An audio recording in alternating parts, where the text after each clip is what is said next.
प्रश्न सोडवताय। खरं तर नायक चित्रपटाची आठवण झाली। नायक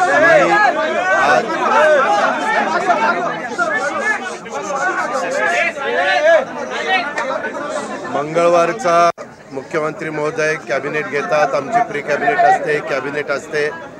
आज जवळपास DPCच्या 36च्या 36 जिल्हे माझे संपले। 6-7 दिवस आमचे ते जिल्हे चाललेले होते। आज सकाळी आम्ही रायगड, नंतर ठाणे, नंतर मुंबई हे 3, कारण काल जरा एकनाथराव शिंदे साहेबांची तब्येत थोडीशी खराब होती, ते म्हणले उद्या माझे घ्या, तर ते 3 घेतले। आणि कॅबिनेट झाल्यावर तुमचा नाशिक आणि हे घेतलं अहिल्यानगर। होतं काय पत्रकार मित्रांनो, मी नेहमी सांगतो, मी अतिशय स्पष्ट बोलत असतो, तुम्ही कुठल्याही बातम्या कशाही पद्धतीनं चुकीच्या चालवत असता। आज रायगड आणि नाशिक घेताना तिथं पालकमंत्री नाही आहेत। त्यावेळेस असं ठरलं आमचं वरिष्ठ पातळीवर, माझं, मुख्यमंत्र्यांचं, एकनाथराव शिंदेंचं, की फक्त मंत्र्यांना तिथल्या बोलवायचं, कारण हे DPC आहे। ह्याच्यामध्ये पुढच्या वर्षी आपल्याला वर्षभरात किती कोटी रुपये त्या जिल्ह्याला द्यायचं हे ठरतं। ते कसं ठरतं? तिथलं भौगोलिक क्षेत्र, तिथली लोकसंख्या, तिथलं पर कॅपिटल उत्पन्न, तिथला मानव विकास निर्देशांक, अशा या सगळ्या गोष्टी आपण एकत्र करतो आणि त्या पद्धतीनं ठरवतो। मात्र मुंबई जरा राजधानी आहे, त्याच्यामुळे तिथं थोडं झुकतं माप देतो। नागपूर उपराजधानी म्हणून त्यालाही झुकतं माप देतो। आणि जिथं आकांक्षित जिल्हे आहेत किंवा तालुके आहेत, तिथं पण आम्हाला जास्तीचा निधी द्यावा लागतो। या सगळ्या गोष्टी आहेत। मी बघितलं तिथं TV ला रायगडच्या एकाही आमदाराला बोलवलं नाही। अरे पण बोलवलंच नव्हतं ना मीटिंगला। मी तिथं दोन्ही मंत्री म्हणजे आपले गोगावले साहेब आणि अदिती तटकरे यांनाच बोलवलेलं होतं। त्याला पालक सचिव असतात, त्याला जिल्हाधिकारी असतात, त्याला मुख्य कार्यकारी अधिकारी असतात, त्याला DPO असतो। काही बघायचं नाही, काही नाही, बातम्या सुरू करायच्या। ही मीटिंग ही DPCची जिल्ह्याचा वार्षिक आराखडा बनवण्याची मीटिंग होती। त्यांच्या ऑलरेडी प्रत्येकाच्या मीटिंग होतात आणि त्या मीटिंगमध्ये ते ठरवतात। त्यांना प्रत्येकाला साधारण तुम्हाला ह्या वर्षी आम्ही इतका निधी देणार आहोत आणि त्या निधीच्या प्रमाणामध्ये 20% तर निधीचं आम्ही बंधनच घातलं आहे की ह्या पैशापैकी 20% रक्कम अशी खर्च केली पाहिजे। यंदा वर्षी मी त्याच्यामध्ये दिव्यांगांना 1% रक्कम DPCची खर्च करायला सांगितली। इतके दिवस आपल्याकडे 19% होते। कसे 19% होते? 5% महसूलला होते, 5% शिक्षणला होते, 10% झाले, 3%, 5% नाविन्यपूर्ण योजनेला होते, 15 झाले, नंतर 3% ह्याला होते,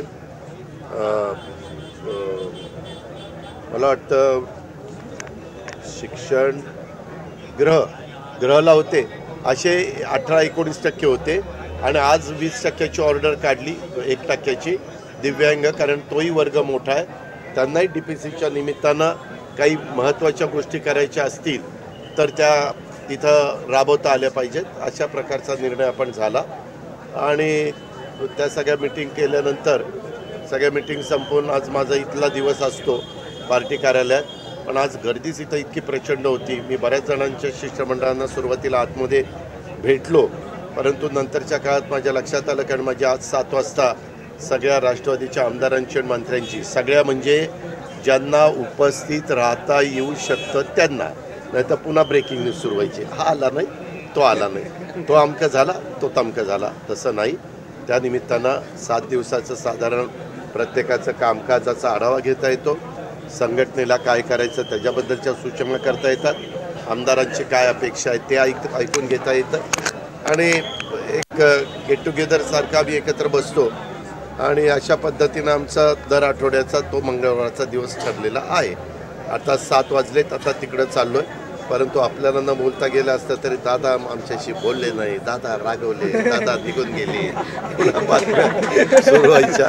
त्याकरता म्हणलं तुम्हालाही रिस्पेक्ट दिला पाहिजे। तुम्ही दिवस अक्षरशः कोणतरी बोलावं, कोणीतरी बोलावं वगैरे करत असता, दुसरी गोष्ट, काल बघा जे पेपरला आलं, कदाचित राधाकृष्ण विखे पाटील बोलले असतील, परंतु सांगली जिल्ह्यामध्ये आणि आपल्या कोल्हापूर जिल्ह्यामध्ये अलमट्टीच्या बद्दल काही वेगळ्या बातम्या तिथं सोडण्यात आल्या. वास्तविक तसं नाही. आज कॅबिनेटमध्ये चर्चा झाली. अलमट्टीच्या बद्दलची उंची वाढवत असताना कुठल्याही परिस्थितीमध्ये कोल्हापूर आणि सांगली आणि त्या परिसराला बॅकवॉटरच्या पाण्याचं अडचण होणार नाही अशा पद्धतीची आपली भूमिका आहे आणि म्हणून आपली उंची वाढवायला आपला विरोध आहे. त्या संदर्भामध्ये आपण अतिशय बारकाईनं लक्ष ठेवून आहोत. परंतु बऱ्याचदा वेगवेगळ्या प्रकारच्या बातम्या, आता काय होतं, आम्हाला पण भरपूर सकाळपासून कामं असतात. तुम्हालाही माहिती आहे की मी तर सकाळी 9 वाजता मंत्रालयामध्ये येणारा मंत्री आहे आणि त्याच्यामुळे इतकी कामं असतात. जास्तीत जास्त शिष्टमंडळांनाही भेटावं, नागरिकांनाही भेटावं, म्हणणंही ऐकून घ्यावं, त्यांचे प्रश्नही सुटावेत, माफक अपेक्षा त्यांची असती आणि आम्हालाही त्याच करता त्या पदावर बसवलेलं आहे. अशा या सगळ्या गोष्टी चालू आहेत. उद्या पण बऱ्याच मुख्यमंत्र्यांनी पण बैठका लावल्यात, मी पण सकाळपासून बैठका लावल्यात. आज उपमुख्यमंत्री, त्यांना एक पुरस्कार मिळणार आहे दिल्लीमध्ये, तो पुरस्कार घेण्याच्याकरता एकनाथराव शिंदे तिकडे गेलेले आहेत. अशा पद्धतीचे एकंदरीत सगळं चित्र आहे. पण दादा, दोन पालकमंत्री पदाचा निर्णय अद्यापही झालेला नाही, त्याच्यामुळे पालकमंत्री पद झालेला नसला तरी त्याच्याबद्दलचा निर्णय हा अंतिमतः मुख्यमंत्री महोदय घेतील. तो सर्वस्वी मुख्यमंत्र्यांचा, कुणाला मंत्री करायचं, कुणाला राज्यमंत्री करायचं, कुणाला कुठलं खातं द्यायचं, कुणाला कुठं पालकमंत्रीपद द्यायचं वगैरे, हा सगळा अधिकार राज्याच्या प्रमुखांचा म्हणजेच मुख्यमंत्री महोदयांचा असतो आणि मुख्यमंत्री महोदय